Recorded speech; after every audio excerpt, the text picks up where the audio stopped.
Shalom, salam sejahtera bagi Bapak Ibu, saudara-saudara, anak-anak yang dikasihi oleh Tuhan Yesus Kristus. Jumpa kembali bersama saya Pendeta Eka di dalam renungan firman Tuhan pada hari ini, hari Senin 27 Februari 2023. Kiranya sukacita dan damai sejahtera dari Tuhan Yesus menyertai hidup kita sekalian. Puji nama Tuhan. Pembacaan firman Tuhan pada hari Senin ini yakni sampai pada pembacaan Kitab Yeskel pasal yang ke-35. Kiranya firman Tuhan memberkati kita.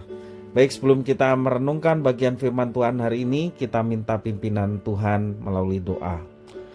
Tuhan Bapa di sorga, di dalam nama Tuhan Yesus, kami datang padamu mengucapkan syukur terima kasih buat berkat Tuhan, penyertaan Tuhan yang kami alami dari hari ke hari.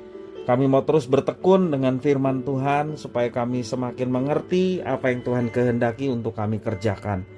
Berfirmanlah atas kami ya Tuhan, kami sedia untuk belajar dan Tuhan menuntun kami untuk kami dapat menerapkannya. Demi nama Tuhan Yesus kami berdoa. Amin. Yeskel pasal 35 ayat 1-15, demikian firman Tuhan. Datanglah firman Tuhan kepadaku, hai anak manusia, tunjukkanlah mukamu kepada pegunungan Seir, bernubuatlah melawan dia, dan katakanlah kepadanya, beginilah firman Tuhan Allah, aku akan menjadi lawanmu, hai pegunungan Seir, dan aku akan mengacungkan tanganku melawanmu, dan akan menjadikan engkau musnah dan sunyi sepi. Aku akan menjadikan kota-kotamu reruntuhan, dan engkau menjadi sunyi sepi, dan engkau akan mengetahui bahwa akulah Tuhan. Dan karena dalam hatimu terpendam rasa permusuhan yang turun-temurun, dan engkau membiarkan orang Israel menjadi makanan pedang pada hari sial mereka, waktu saatnya tiba untuk penghakiman terakhir. Oleh sebab itu, demi aku yang hidup, demikianlah firman Tuhan Allah, aku akan menjadikan engkau darah, dan darah akan mengejar engkau. Oleh sebab engkau bersalah karena mencurahkan darah, maka darah akan mengejar engkau. Aku akan menjadikan pegunungan Seir musnah dan sunyi sepi, dan melenyapkan daripadanya orang-orang yang lalu lalang.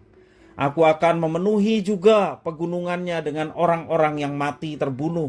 Di bukit-bukitmu, di lembah-lembahmu, dan alur-alur sungaimu akan berebahan orang-orang yang mati terbunuh oleh pedang.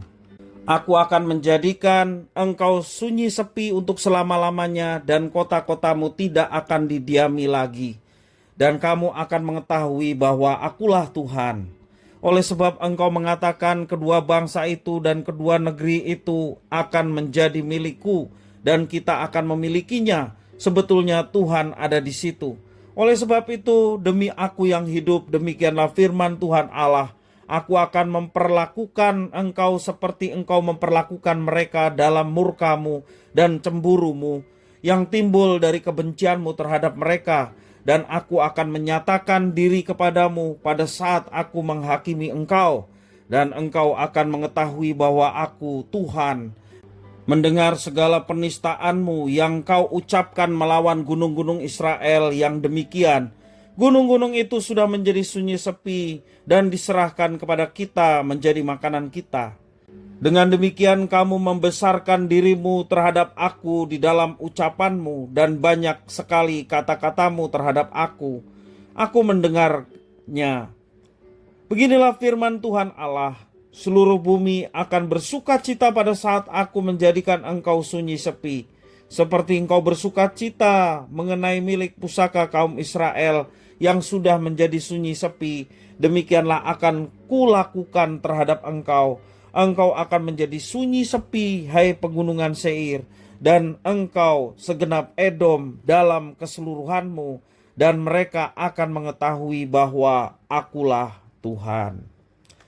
Bapak Ibu, saudara-saudara yang dikasihi oleh Tuhan Yesus Kristus, Alkitab menunjukkan bahwa Tuhan menyelamatkan umatnya bukan dengan cara negosiasi atau dengan jalan damai, melainkan Tuhan menunjukkan menyelamatkan umatnya dengan menghancurkan musuh dari umatnya.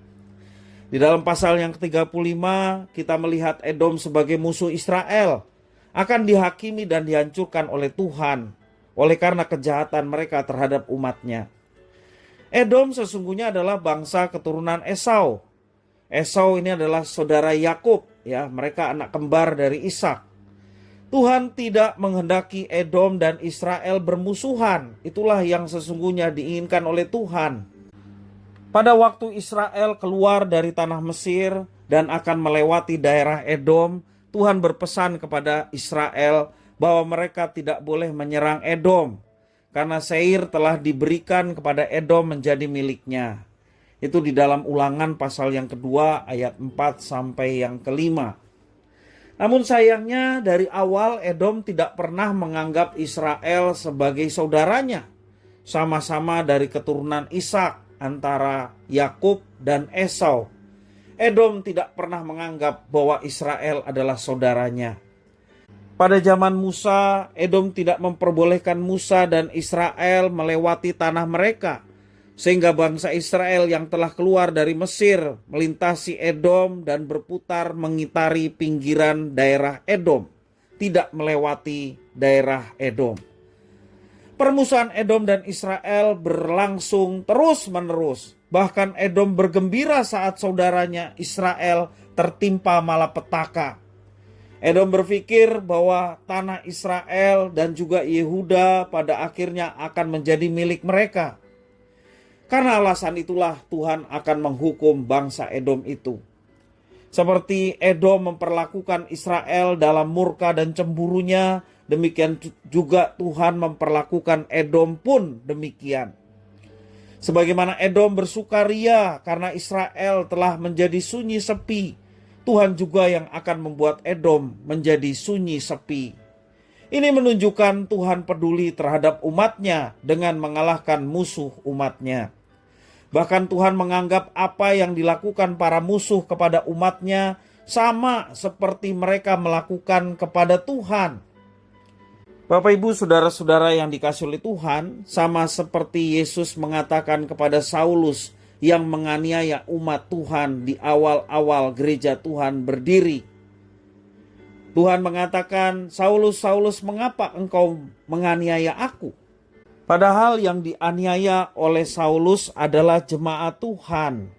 Ini berarti penderitaan dari umat Tuhan, jemaat Tuhan yang mula-mula merupakan penderitaan dari Tuhan. Bapak Ibu saudara-saudara yang dikasihi oleh Tuhan, karena itu kita mau bersukacita oleh karena kita memiliki Tuhan Allah yang menganggap musuh umatnya sebagai musuh pribadinya. Karena itu jangan kita menjadi takut dengan tantangan ataupun penganiayaan dari orang-orang yang memusuhi umatnya. Karena Tuhan yang adalah pembela umatnya. Kalau Tuhan ada di pihak kita, siapa yang dapat melawan kita? Tentunya tidak ada yang lebih berkuasa daripada Tuhan yang membela umatnya. Karena itu Bapak Ibu saudara-saudara sekalian, mari kita tetap dekat dengan Tuhan. Setiap tantangan, setiap pencobaan, bahkan memungkinkan penganiayaan yang terjadi bagi umatnya, Tuhan yang adalah pembela umatnya, Dia yang akan melawan dan menghancurkan setiap musuh umatnya dengan tangan pengasihan Tuhan yang ajaib. Karena itu sekali lagi mari kita tetap bersandar, berharap kepada Tuhan dan melihat campur tangan Tuhan dalam setiap tantangan yang kita hadapi. Dan percayalah, bersama dengan Tuhan kita akan memperoleh kemenangan dan keberhasilan. Kiranya firman Tuhan memberkati kita sekalian. Mari kita berdoa. Tuhan Allah Bapa di surga, di dalam Yesus Kristus kami bersyukur atas firman Tuhan. Kami meyakini bahwa bersama dengan Tuhan kami memiliki kekuatan yang besar. Bersama dengan Tuhan Engkau menjadi pembela kami. Sehingga tak kala kami mendapatkan tantangan, bahkan menghadapi ancaman, juga aniaya, ada Tuhan yang menjadi pembela kami. Tuhan yang menolong, menguatkan kami, meneguhkan kami. Bahkan Tuhan yang akan menghancurkan musuh-musuh dari umat Allah dengan tangan pengasihan Tuhan yang ajaib. Terima kasih ya Tuhan, kami mau tetap bersandar kepada Tuhan dan boleh melihat campur tangan Tuhan dalam setiap tantangan dalam kehidupan yang kami hadapi. Terima kasih ya Tuhan atas semua firman Tuhan dan juga janji penyertaan Tuhan yang boleh dinyatakan kepada umat-Mu. Semua doa, permohonan, ucapan syukur kami naikkan demi nama Tuhan Yesus kami berdoa. Haleluya. Amin.